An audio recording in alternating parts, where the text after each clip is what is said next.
You could have been anywhere in the world, but you're here with me. And I appreciate that travel.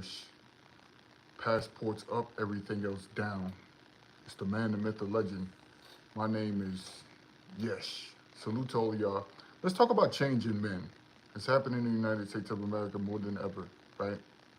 Change is known to be growth, and is a conceptual idea of growth, rebirth, the removal of chaos and order, right? To establish new chaos and order. It's the impermanence of nature, right? Um, it shows you that there's a change in existence. It causes chaos. There's order. It's known to be a renewal in life. Change can uproot families, structures, communities, and so forth and so on. So we know this. Um, we see the change that's happening. Think about the change in during COVID. Um, there was 100 million, so basically 111 million people that contracted COVID, right? There was 1.2 million deaths. Most of the people that contracted COVID had a type A blood type, right? Their blood type was type A. 33% of white people had type A blood versus 24% black. Children weren't susceptible to COVID um, as adults were, mainly older adults. And we see that out of there created an ideation, a suicidal ideation of 46%, meaning that many people who survived it had an idea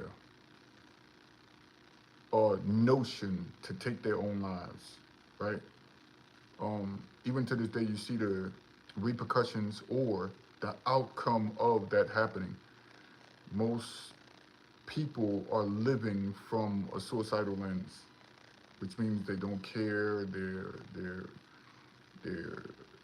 now I understand how life is not promised, and all of these different ideations that cause this ripple effect. But to be very pellucid, you can't live like that. You can't have that focal point because of one event. We have several events that happen daily that don't get spoken about. And this is what I want to talk about with fellas going overseas. It's the same thing. It is good, is a good feeling, but it's not a semblance of being chaotic. Even though chaos can cause order, as I just said, it's the idea of change, right? When some of you have shapen or taken a liking to him, some of you don't, didn't. Some of you have regrets if you did or didn't with Barack Obama, who was a plant, right? He was given to you. Junior senator came from nowhere. There was a formation from the oligarchs to put him in power as the president to be a semblance or symbol, right? That some of you think this, some of you share um, this notion, and and when he ran on change, right?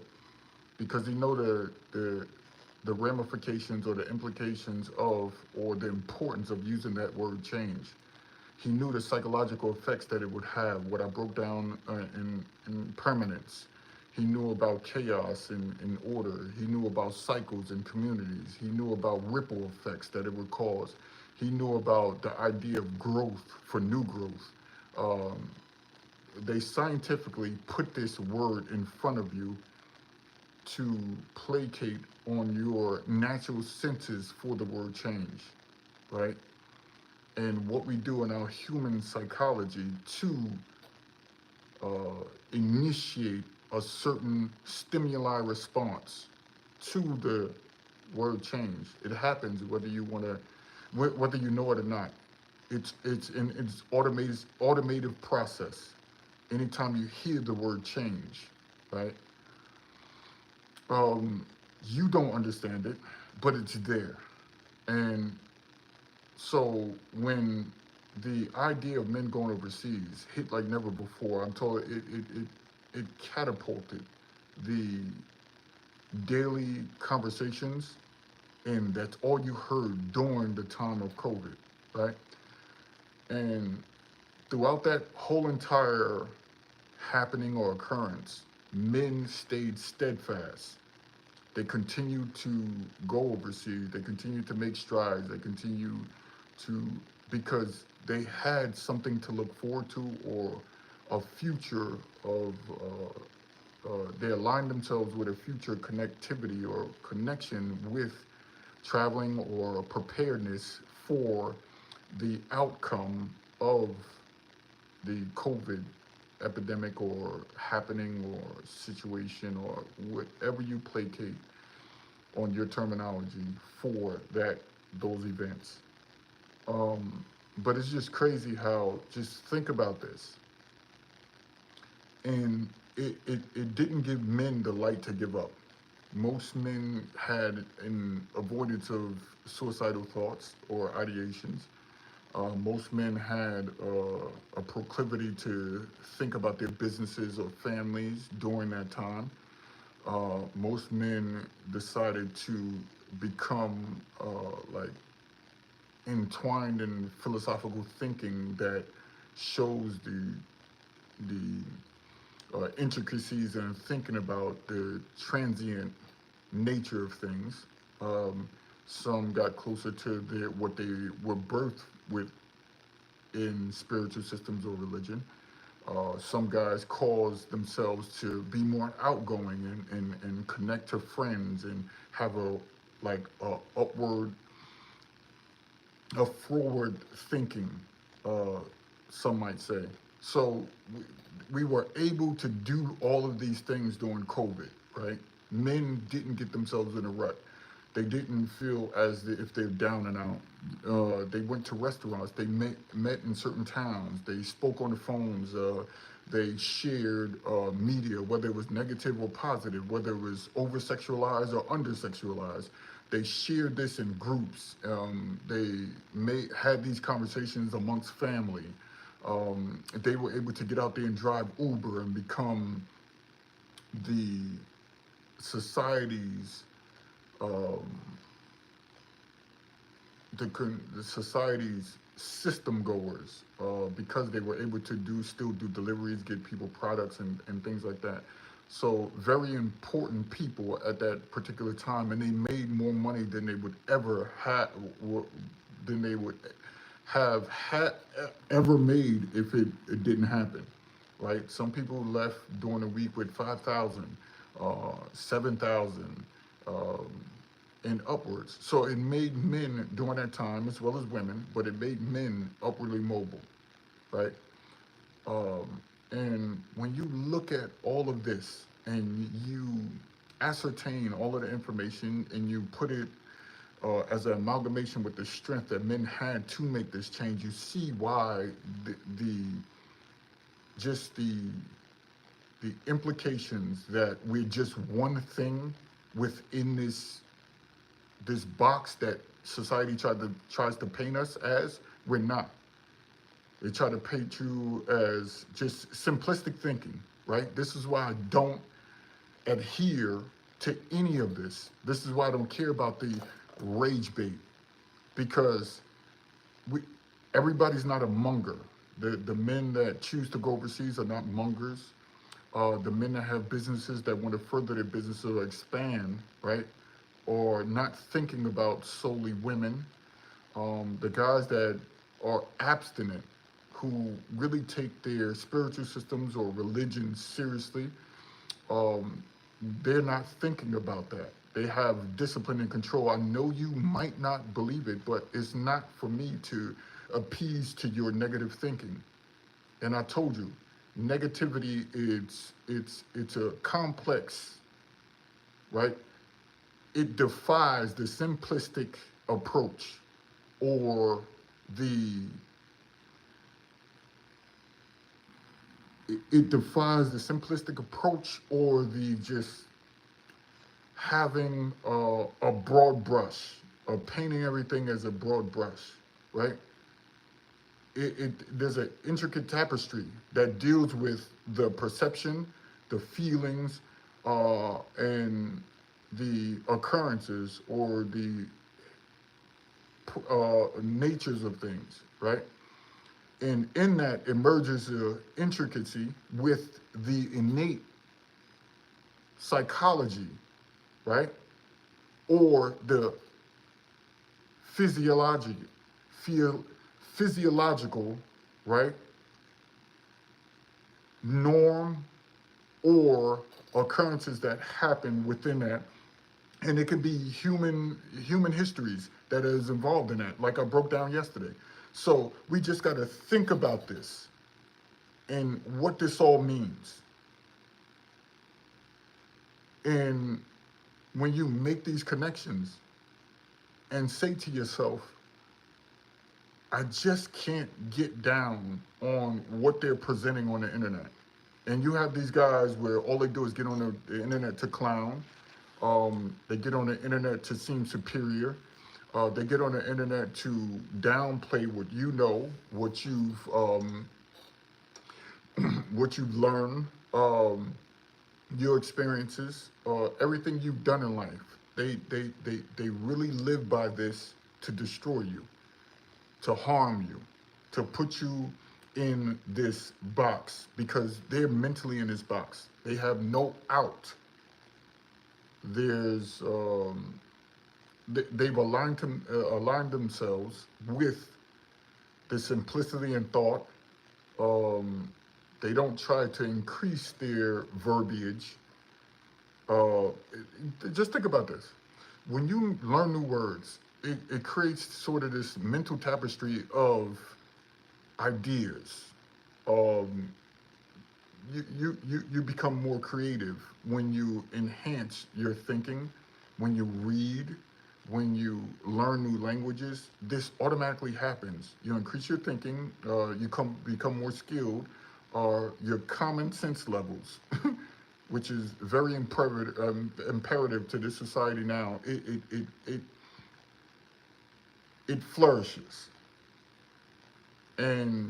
And this is what they want us not to think. They want us to think that every man that goes overseas, every man that talks about not dating, every man that he has no self-control, um, he is he entwined his thinking with just his sexual nature, and he can't adjust and formulate any ideas to further his life because he only thinks about one thing.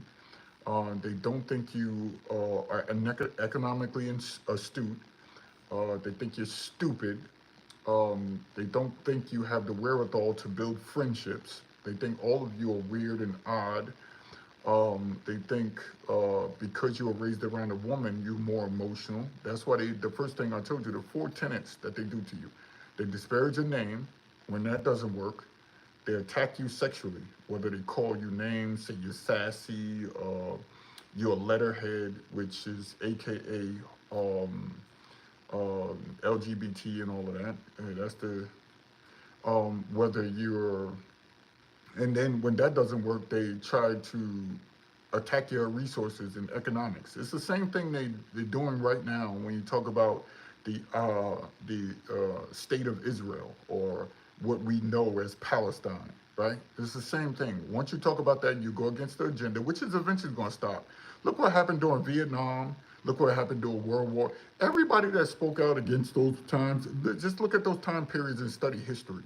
I just all want you in how people sustained themselves when they were attacked and when they were abridged from their normal lives, right? Just think about that. When you're abridged from your normal life because you spoke out against something, it can change you. It can create a amount of frustration or rage or have you looking toward the future from, again, change, from a negative sense. And that's why you have people like, just think about that. People like Muhammad Ali, when he spoke out against Vietnam, look what they did to him. Look what they did to him. The same ideation or the same idea or formation, what they're doing now, right? It's that same thing. And even people in that time were scared to speak out. And they had even less then. It was less technological advances than it is now. There was less opportunity than it is now. It was less, just think about that. It was more imperative to stay with families and friends than it is now. That one switched. It was the inverse.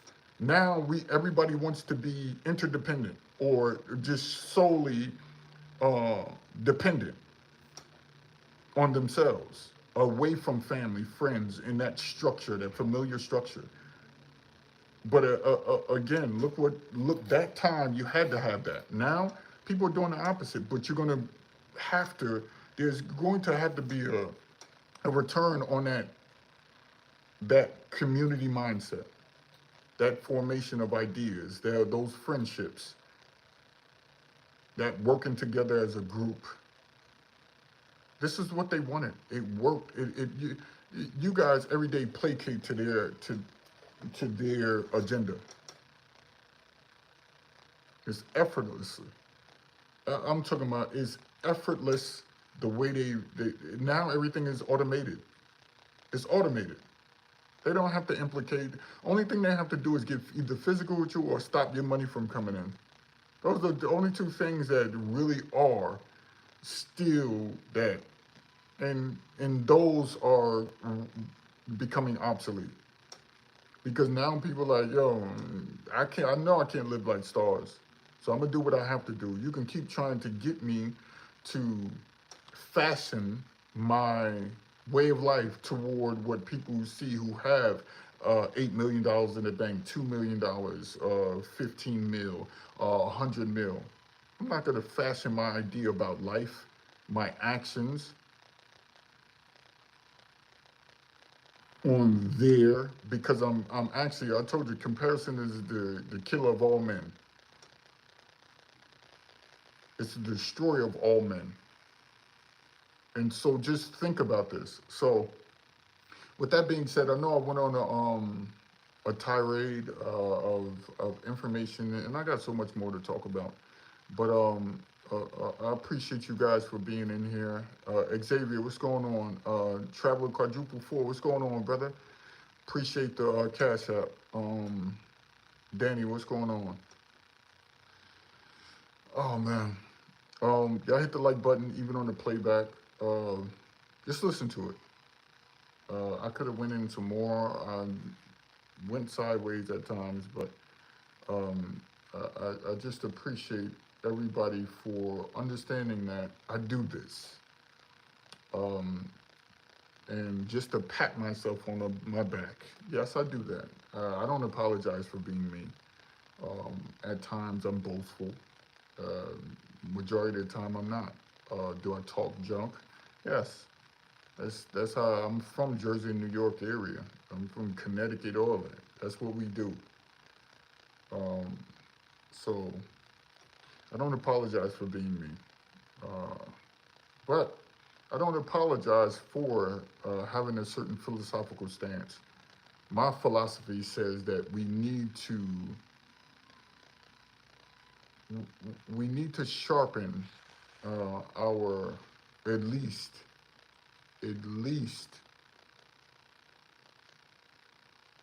I can say 4 days out of the week.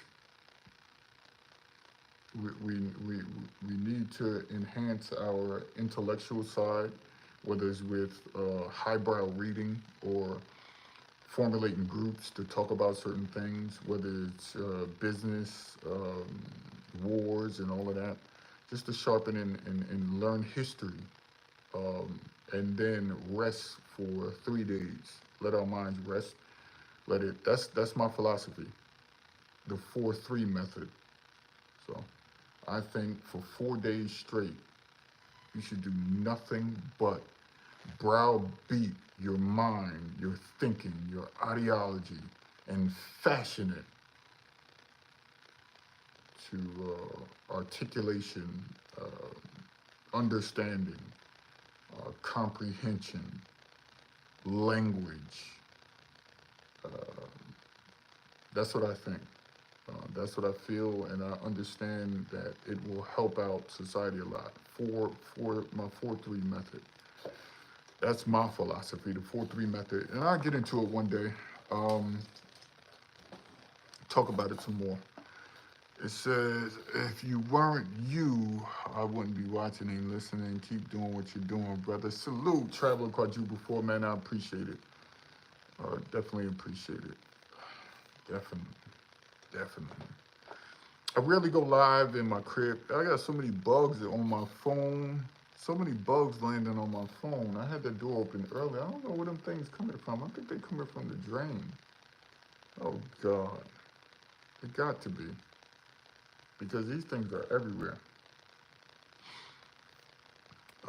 But with that being said, man, I appreciate y'all for watching.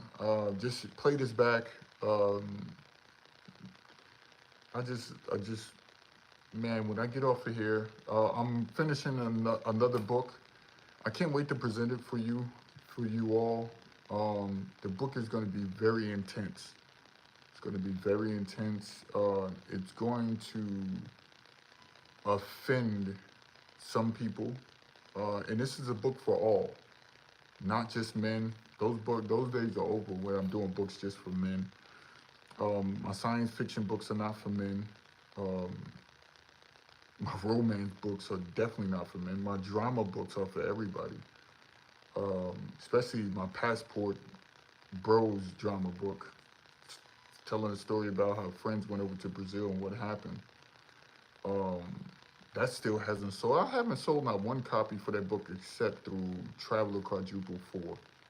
I think he's the one that bought it and purchased it um, in Jeff at the Cigar Lounge. Jeff wanted a copy and he read it. He liked it. He said, "Man, that book was good." So those are the only two that ever purchased the book. I think that book, if I'm not mistaken. No, I know it was only 2 purchases, but I'm just trying to make sure those 2 are the correct people that purchased it. So what about 2 weeks ago? I like offensive books. Oh, this book is gonna offend. Um, so. And it needs to be said because the truth, as they say, hurts. So it's a it's an indication that something, when the truth hurts, is an indication that something um, is unaligned with the like fallacy that you decided to allow to permeate your thinking, and that's what I think it is. So that's the only time the truth hurts, because with me the truth doesn't hurt. But for those that allow fallacies to permeate their ideology, their way of life, their thinking, what they're about. Think about this. It's very elusive for you to wake up in the morning and not like who you are.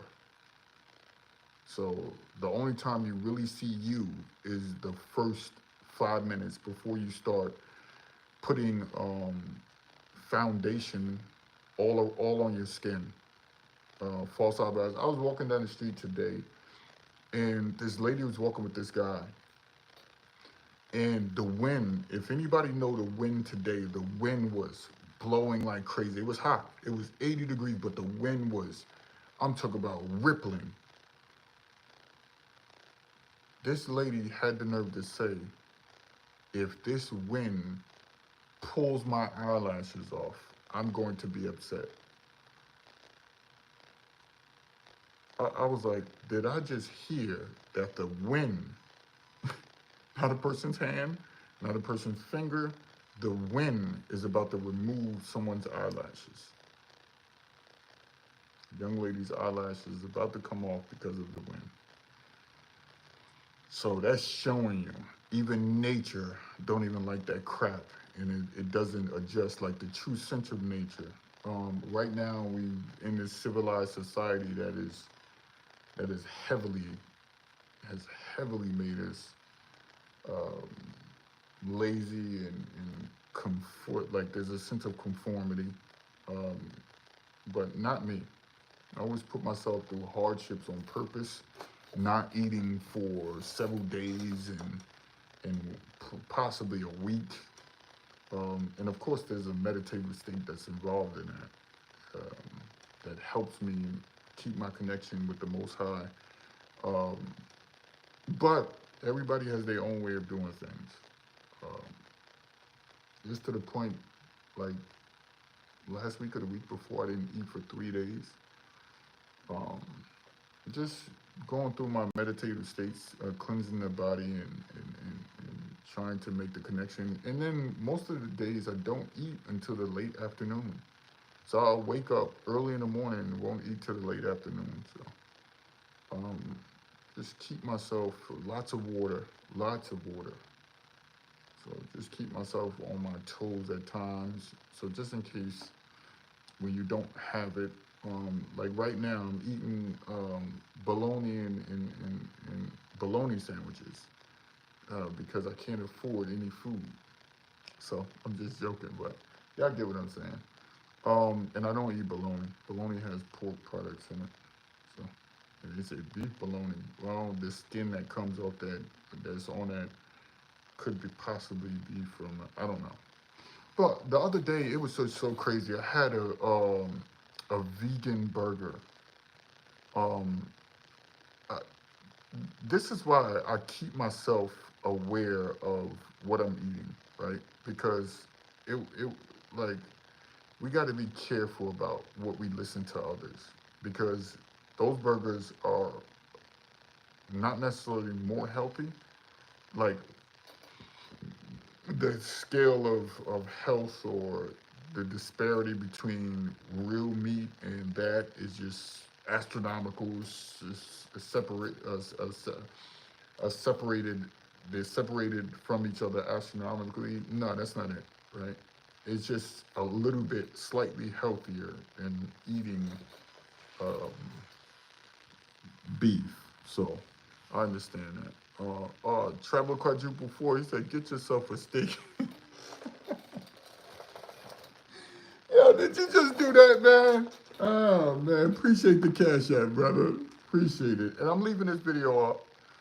This video will be left up because I want you guys to get the information. But I appreciate Traveler Quadruple Four, man. Appreciate the man, large donation. Appreciate that, brother. Always. He's been doing that.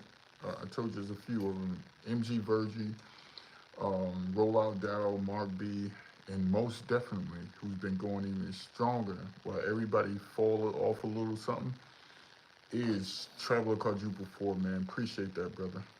Appreciate that. He said, get you a steak. Oh, man. So that's what we got to think about. Um, and this will all bring us together, showing fellas were shocked when I said that the other night. I said, yo, I haven't touched a woman in years.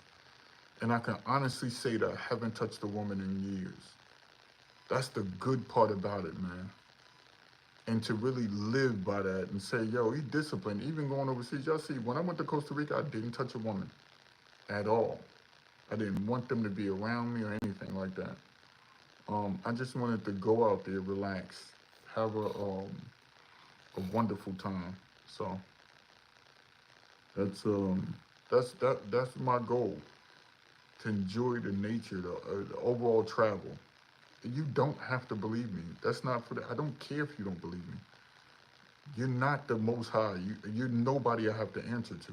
No one. So let me say that clearly.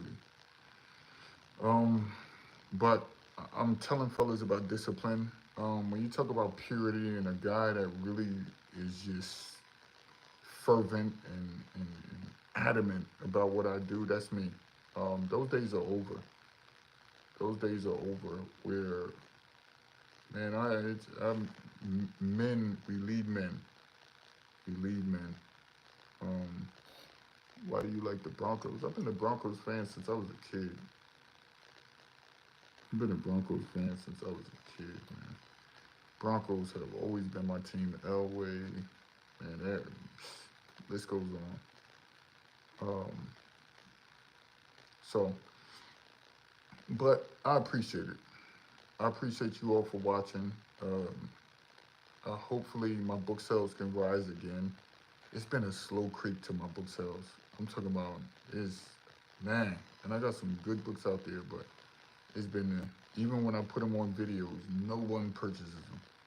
So, but I got to do some more advertisements again. Um, but this book is going to be controversial. I guarantee this gets some sales. It's going to be controversial because the truth has to be told, and if I have to be the sacrificial lamb for speaking the truth, whether it's men not allowing women to take their, like, even if I disagree with it, um, to men to take their sexual urges away, women to threaten them with taking their sexual urges away. That's why the passport is there. I might not agree with guys going over there mongering, but that's not for me to stop you or keep a record of your finances or economics. The only thing I can show you from the way I operate. And you're still gonna do you, whether I'm there with you or not. Because when loneliness plays a factor, it can alter your actions, right? When loneliness plays a factor in anyone's life, it can alter your your choices. Um, it can alter your actions, I should say, and it creates you to make incoherent choices. And I don't want you all to do that. That's why I don't want you to fall under the religion of loneliness. So again, that's why I wrote books like that, where dudes have options to do what they want to do, right? Even if I don't agree with it or somebody else doesn't agree with it, right? Do it and do it safely. But hopefully you come out of it learning to do something differently, right? It's not all about mongering and different things like that. That's your choice. To go and experience more of the country, right? Not one particular thing. I know you only got 3 days to get something or do something because of work and not much of vacation. Well, you got to put your head down and work, so that way you'll have more time. Like I'm doing, I'm sacrificing my desires for travel, right? To just put my head down and work. Um, and you fellas have to do the same thing. And I wrote books on language, little pamphlet style books, so you guys can say, okay, well, yes, learn like this. This Russian lady was standing in front of me. Um, she's from either Russia or I think she's from Russia or Romania. And she's standing in front of me today, and I was speaking to the guy in Spanish. The guy, he's from, I think, Ecuador. And him and I chopping up in Spanish. I was telling him what to do. And he went in the elevator. He said, okay, I'll talk to you later. He was telling me about something was broken on the cabinet. And she was just sitting there, standing there. And she was in her jeans. She doing work, um, handling her business because she's like one of the managers for luxury, high-end condos, apartments, and things like that. So she's just standing in her jeans. And I'm like, what? It looked like when I turned around, it looked like she was looking from the corner of her eye. Like, I want you guys to get this. And it looked like she was looking from the corner of her eye. So I was like, and so as soon as I walked around and went in front of the area of the concierge, she said, I didn't know you know how to speak Spanish. She said, you're really good. And I was just laughing. I was like, well, I've been speaking it for a few years and I'm self-taught. That's our practice. I said, when they say bouzon, when they say vestibulo, different things like that, del, stuff like that, it's the same thing when you connect it in, it's the same type of concept, even though I like Portuguese better, but it's the same concepts. Like you say pero, is pelo, and different things like that. From Portuguese to Spanish, it's the same thing. So, um, So when I say póngalo este en dentro, real quick, or um, yo necesito tu arreglalo. Um, Simple. You see what I'm saying? So it's just like, and then when you hear Speak Spanish Now, who's on here, go to his channel, support that brother. When you hear stuff like that, when he's talking about supermercado, what the order, or um, what the names of things in restaurants, go to his channel on here. Speak Spanish Now. He's a cool dude, man. We saw him. We was watching the game one day, and we saw him in the crowd at the Hornets game. And then I told him on here. He started laughing. He said, "Y'all saw me." I said, "Yeah, we saw you at the game." So it's just funny. Ben Cisco, what's up, man? I was just watching Deep Space Nine. I went through the whole series just now. Joseph Major, what's going on, brother? Passport Blueprint, what up, man? Salute. So that's what we looking like. So I want you guys to play this show back. Let me go give some attention to TikTok. So I'm probably gonna reiterate or rehash the same thing I just said on here. Um, or I might just clip the clip off of here and bring it over to TikTok. So I don't know. I don't feel like it. I just want to watch sports. If there's not sports on, I want to turn back on Game of Thrones so I can study these sadistic people. And Game of Thrones is a representation of what the world is, right? People that choose to be under the guise of family structures, the Iron Bank, all of that is telling you how the world is, minus the dragons and the superstitions and the Night Kings and all of that. Minus that, this Game of Thrones is exactly what the world is.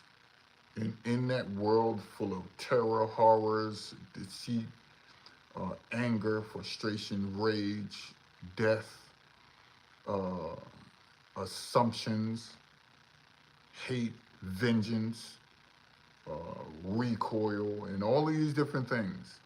You try to find the goodness in some people, which is a rarity. Um, so, I'm going to watch it, and I want to study how these people think, um, formulate different ideas. So if somebody do something to me here, whether it's a conglomerate or anything like that, I can know how to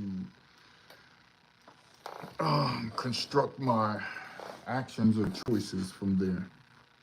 If they leave you no choices, let's see what'll happen. Trying to fight yourself out of a wet paper bag. Let me know when your new book will be out. All right, no problem. Gotcha. Um, it'll be finished by tomorrow's Thursday. It'll be finished by Sunday. So it'll be finished by Sunday, and I'm just putting it out. Y'all see, I do all my books like that.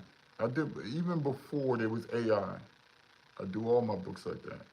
I put them out myself, edit them myself, take the risk.